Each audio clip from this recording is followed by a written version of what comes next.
I just got my first ever PlayStation Portable and I'm going to remove the UMD drive from it to add a larger battery in there, and I'm also going to replace its broken joystick. So stick around if it's something you would want to do as well. So this one is actually a PSP 3000 from the Carnival Colors lineup. The specific color is called Vibrant Blue, and it's exactly what I wanted for my first PlayStation Portable. And I sort of got lucky because this one has got a non-functional UMD drive, so I got it at a good discounted price. And I was like, I am not planning to do a UMD disc collection right now, and I'm fine with having all the games digitally, so I just grabbed this one.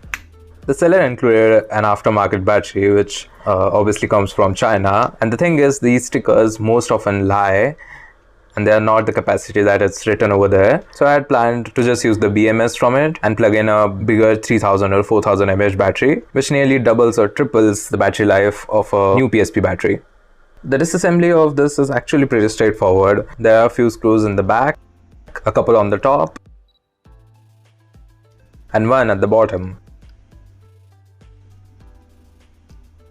After unscrewing them, you can lift off the front plate.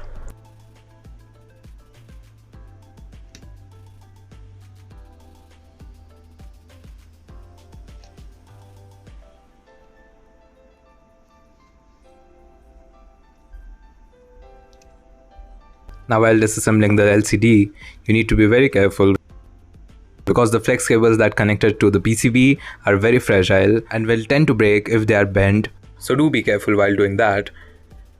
Pulling out these flex cables should be smooth enough, and if it's not, just take a step back and check if those latches on the connectors are actually open.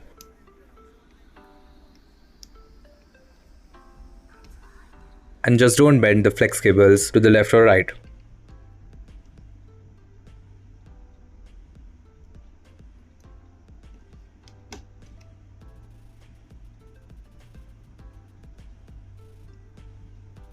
After taking out the LCD, it's just a matter of unplugging two flex cables that go down into the UMD drive.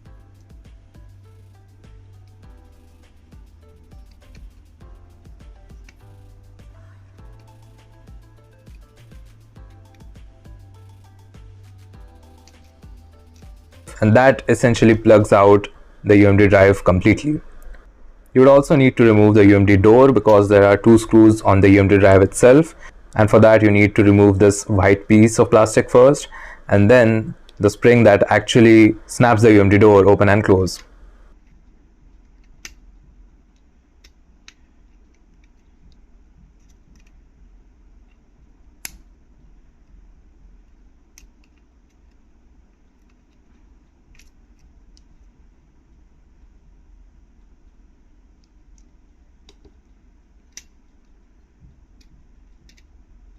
You also need to remove the door from its hinges, and you can do that by poking a screwdriver into one of those hinges.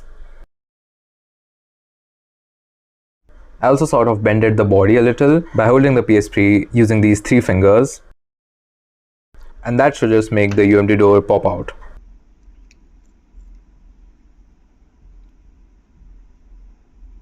And that's the little nub that's holding it in place. After getting the UMD door off, you just need to unscrew the UMD drive and take it out.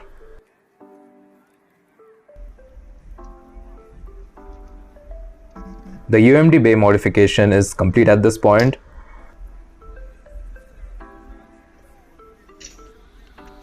So like I said, I'll also replace the joystick with a new one because this one has a lot of stick drift.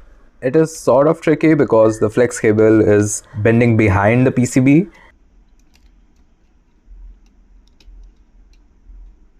So you do need to open up this black portion that holds the memory stick's door and has the D-pad on top of it, after which you can easily access the actual joystick.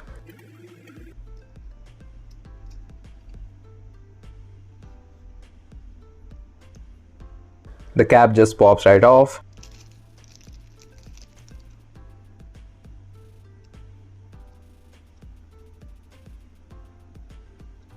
And you can insert the flex cable of the new one right in there.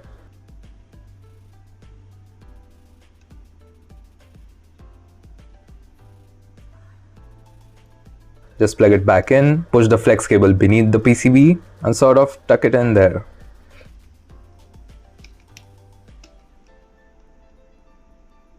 After that's done, you can plug back the D-pad and insert all the screws right where they were.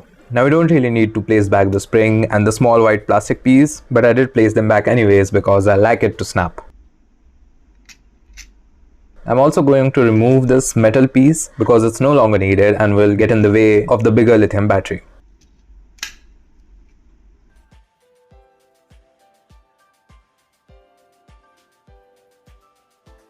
Now all that's done, I can finally plug the LCD back in and just test if everything's working fine. I'll plug back the flex cables right where they were.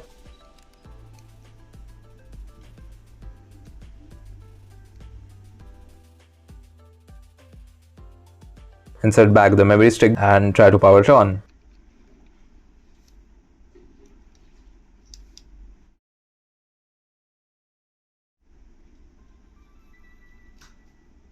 Alright, the display turns on. Let's test if the buttons are working. So now I can place the front panel right in its place. Everything's working fine, so this modification is complete. In the second part of this video, I'm going to add the larger lithium battery, so make sure you do subscribe to the channel and I'll see you in the next video.